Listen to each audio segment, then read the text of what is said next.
I'm Jack Daly, and you're watching EOtv.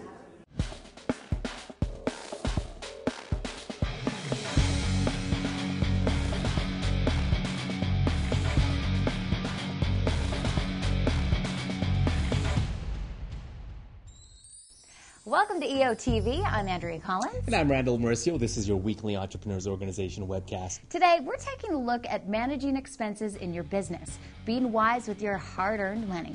And as well, how to prepare yourself for just about anything. Anything? Just about anything. Let's get to it. Whether the times are good or bad, we all want to keep our expenses in line. EO Cleveland member Frank Fantozzi from Planned Financial Services has some suggestions for how to keep cash in your pocket when you need to tighten your belt. Frank first looks at the least revenue generating activities and works backward when he's figuring out what to cut. Start with office improvements and enhancements. Every business has different office space, IT and storage needs, and it's a good idea to plan ahead for your needs. You can start by stretching out your equipment replacement schedules. Cutting staff costs can be tricky, so focus on several areas. Staffing ratios.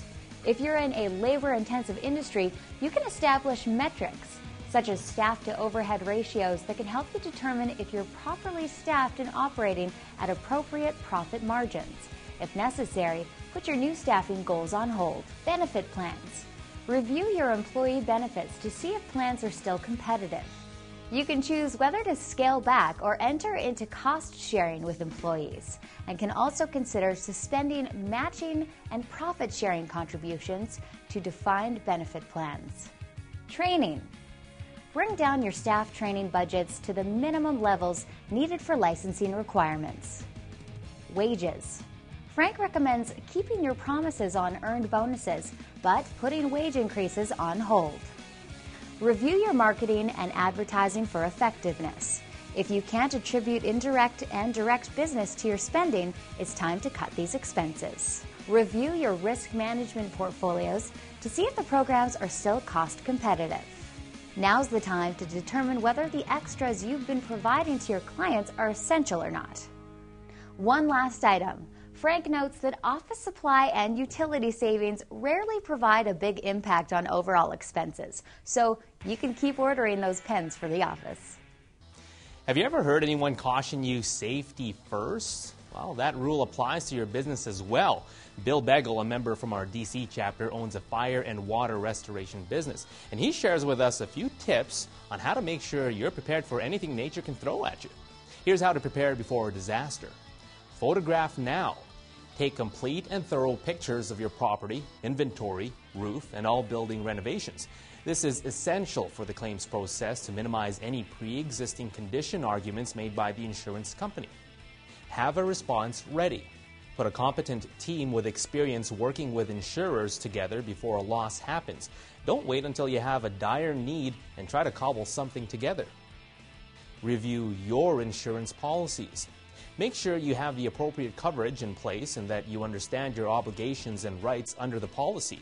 If you don't like what you read, change your coverage. Back up business and critical information. Your database and records are the key to your business, so make full electronic and hard copy backups regularly and keep your copies off-site. These records are essential to documenting your claim. If a disaster occurs, here's what to do. Protect your physical records. Tarp your essential documents to keep them from exposure to the elements. If they get wet, place them in a plastic bag and put them in the freezer. You only get one opportunity to dry documents. Protect your property from further damage. It's your responsibility to perform emergency work such as putting up tarps, pulling wet drywall, insulation and carpet to prevent mold, and boarding up openings and protective fencing to protect your belongings and keep others from getting hurt. Document everything. Take post-loss pictures and videos. Include the dumpsters and debris piles prior to, during, and after any cleanup. You can never take too many photos. Hire your own experts.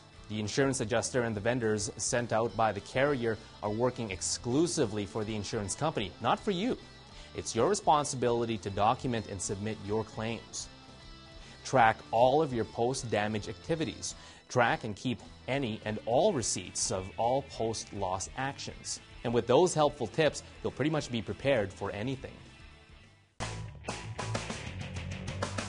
Michael Schneider of the Los Angeles chapter shares a tip on how he uses his office environment to keep existing and future employees happy and motivated.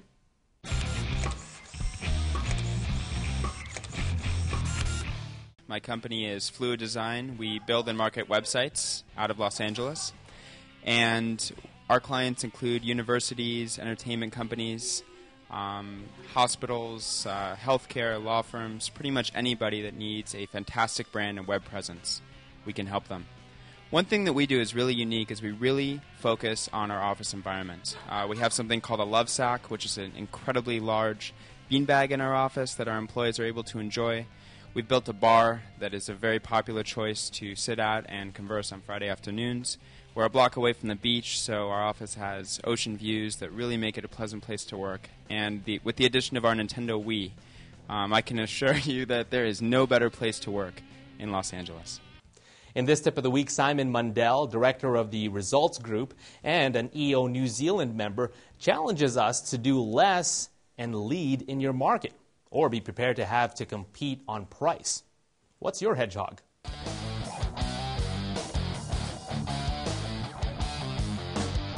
Hi, I'm Simon Mundell from EO in New Zealand, and my business is called the Results Group, and this is your tip of the week.